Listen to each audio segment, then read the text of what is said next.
മയക്കുവെടി വെച്ച് അതിരപ്പള്ളിയിൽ നിന്ന് കോടനാട് അഭയാരണ്യത്തിലെത്തിച്ച കാട്ടുകൊമ്പന് ചികിത്സ ആരംഭിച്ചു. മസ്തകത്തിൽ ആഴത്തിൽ മുറിവേറ്റ ആനയെ ഇന്നലെ രാവിലെയോടെയാണ് കോടനാട്ടെ ആനക്കൂട്ടിലാക്കിയത്. 1.5 മാസത്തെ ചികിത്സ വേണ്ടിവരുമെന്ന് chief veterinary officer doctor Arun സക്കറിയയും ആനയെ പൂർണ്ണ ആരോഗ്യസ്ഥിതിയിലേക്ക് കൊണ്ടുവരാനാകുമെന്നാണ് പ്രതീക്ഷയെന്ന് DFO ആർ ലക്ഷ്മിയും പറഞ്ഞു. രേഷ്മ തുടരുന്നുണ്ട്. രേഷ്മ, ആനയുടെ നിലവിലത്തെ ആരോഗ്യസ്ഥിതി?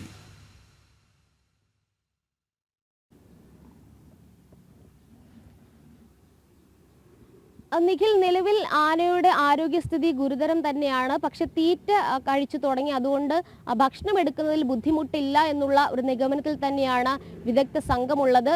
ചീഫ് വെറ്ററിനറി സർജനായിട്ടുള്ള ഡോക്ടർ അരുൺ സക്രിയയുടെ സംഘമാണ് ആനയെ പരിശോധിക്കുന്നത്. നിലവിൽ കഴിഞ്ഞ ദിവസം തന്നെ കോടനാട് എത്തിച്ച ശേഷം നിരീക്ഷണത്തിൽ തുടരുകയാണ്.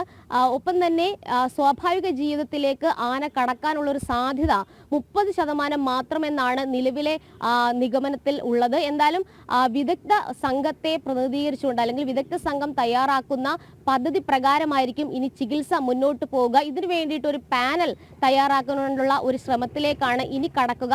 ആ വിദഗ്ധ പാനൽ തന്നെയായിരിക്കും ആനയ്ക്ക് ഏത് വിധത്തിലുള്ള എപ്രകാരമുള്ള ചികിത്സ നൽകണമെന്നുള്ള കാര്യത്തിൽ ഒരു വ്യക്തത വരുത്തുകയുള്ളൂ. എന്തായാലും പൂർണ്ണമായിട്ടും ഈ മയക്കത്തിൽ നിന്ന് വിട്ടകന്നതിന് ശേഷമായിരിക്കും ആനയ്ക്ക് തുടർ ചികിത്സ നൽകുക. പ്രാഥമികമായിട്ടുള്ള ചികിത്സ ഇന്നലെ മയക്കുവെടി വെച്ച് അതിനുശേഷം അവിടെ വെച്ച് തന്നെ, അതായത് അതിരപ്പള്ളിയിൽ വെച്ച് തന്നെ ഡോക്ടർമാരുടെ സംഘം നൽകുകയും ചെയ്തിരുന്നു. എന്തായാലും പൂർണ്ണ ആരോഗ്യത്തിലേക്ക് എത്താനായിട്ട് അല്ലെങ്കിൽ സ്വാഭാവികമായിട്ടുള്ള ഒരു ജീവിതം നയിക്കാനായിട്ട് 30% സാധ്യത മാത്രമാണ് ഈ ഘട്ടത്തിൽ ഇവർ പറയുന്നത്. എന്തായാലും തീറ്റ കഴിച്ചു തുടങ്ങി എന്നുള്ളതാണ് പോസിറ്റീവായിട്ട് കാണുന്ന ഒരു സൈൻ.